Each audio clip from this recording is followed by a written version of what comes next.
A wizard is never late, Frodo Baggins. Nor is he early.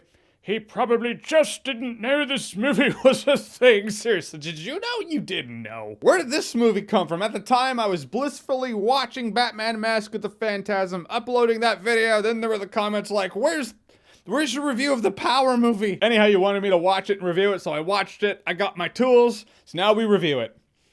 Apple juice, remember.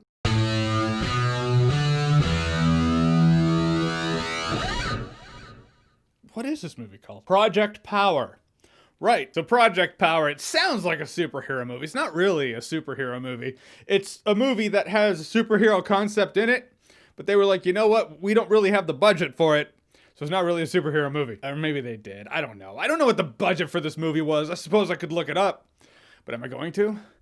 Fuck no. So the concept is it takes place in New Orleans. There's this new drug on the street, and you take the pill, and you get a random superpower. It's a random grab bag. You can be invisible, you can be super strong, super tough, super fast. It could just blow you up. Could make you turn into fire, which means the first guy I saw in this movie, and he's all combusted into flames, and he's charging after Jamie Foxx, and I was like, holy shit, it's the Phantom Pain. That's what I thought of. So the plot is Jamie Foxx is he's going up the ladder, you know, he's trying to find the guy behind the guy behind the guy of this whole operation. Joseph Gordon-Levitt plays a cop. Again, Jamie Foxx is the one that really carries this movie. It's the Jamie Foxx show. Joseph Gordon-Levitt is fine in the movie, but it doesn't stand out to me as much as Jamie Foxx does. I feel like this thing is clacking around. If that bothers you, I'm so sorry. It's so it keeps the drink cold, but there's no ice that can melt, so the apple juice doesn't get diluted. It's very important. And this movie is a textbook case of all style, no substance, but the premise is awesome because the premise is pretty sweet. A pill that gives you a random superpower. It lasts 5 minutes, so it's not like people always have it. You can see a new wave of drug distribution. You could have super criminals out there wearing Dare t-shirts trying to keep the drugs out of the hands of the heroes. I saw potential in this movie. But that's the thing. This movie is all the potential, none of the reality, really. All flash, no substance. And when it's flashy, it's really entertaining.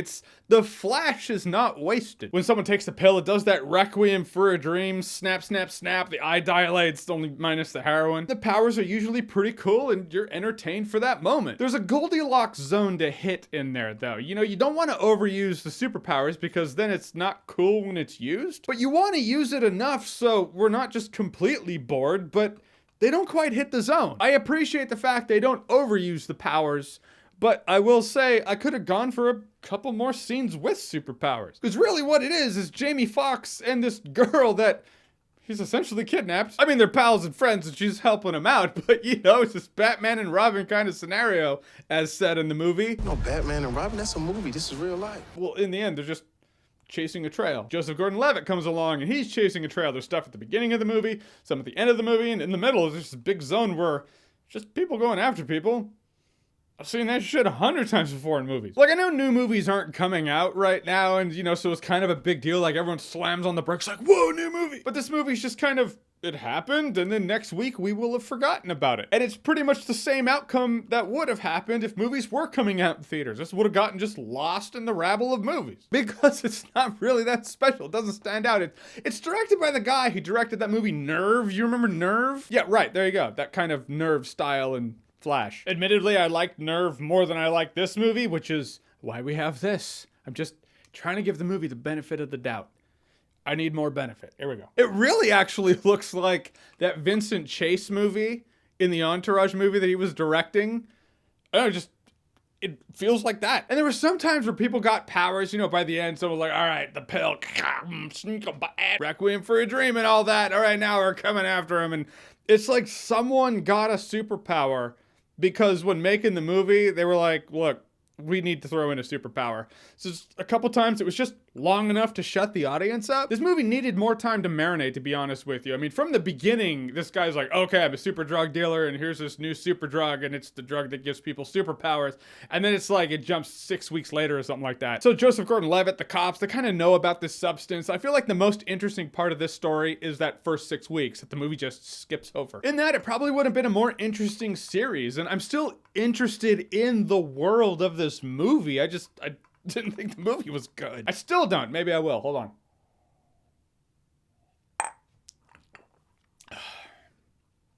Nope. And now I'm out. Shit. Oh, come on. More than that. Yeah, there we go. So I see potential in the world of this movie. I want them to press forward and tell more stories from this world. Let's hope for a series. I mean, it's a Netflix movie. It can be a Netflix series. In the end, I'll say power pilled. What's it called? Anyhow, I'm obviously not going to remember it in T-1 day. Yep, already forgot. There you go. People requesting a review for this movie. There's your review. I hope it was worth it. And just so I don't run into the scenario of people wanting me to review New Mutants when it comes out or Tenet, I want to see them, but Washington State's pretty locked down still. And so I guess these movies are coming to theaters and there are no theaters in Washington to show them. So if that remains the case and your friends are like, where's Jeremy's review? Kindly defer them to this video where I have now explained it. Cheers. All right, so Project Power. Have you seen it? What did you think about it? Whatever you thought, comment below, let me know. And as always, if you like what you've seen here and you want to see more, click right here to say more.